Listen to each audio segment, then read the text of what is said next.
zvoreva kuti zvekuimba izvi kupinda mustudio makazvitanga riri gore ripi? 2024.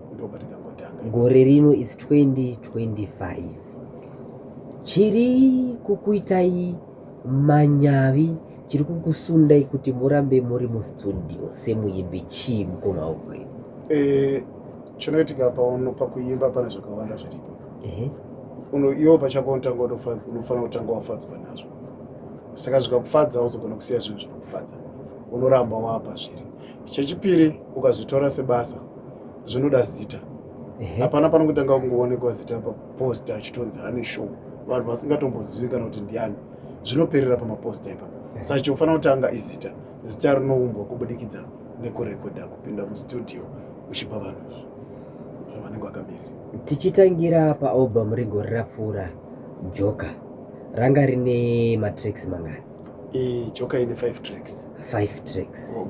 Madzoka izvi ne 3 tracks. Yes. 3 tracks. Tanzwa kambo Joka remix. Sei makaona zvakakodzera imimi kukaunza futi kukapama sebonasi pamatracks atinawo muzuva narasi matatu aya? Song iyoyi yakatambirwa nevanhu zvakanyanya. Saka vanondobva vati iwe kuburitsa kwavari kuda kuita uku ausi wakuda kutodzima here tsoka dzaJoka apa tisati tanyatsonzwa. Ndikati ano kana zviri izvo zvamuri kutaura regai timudzore futi tomushandura maridziro so that atizomutsikirira sezvamuri kufunga, ongoramba aripo. Ndo zvakatiita kuti apa anga achidzoka sebonus track. Sebonus track. Yes. Pakambo ikaka kaJoka remix maida kubuditsawo kameseji kana kuti mashoko ekuti chii? Joka remix nyaya yacho iri ngori imwe chete, iri kutaura pamusoro poupenyu. Upenyu wakatadza kuhurongera. Unoziva kuti pakatanga nemumwe achienda, mumwe akatanga zvimwe chete zvahaana kwaakaenda. Paakarasika ndezvekuita.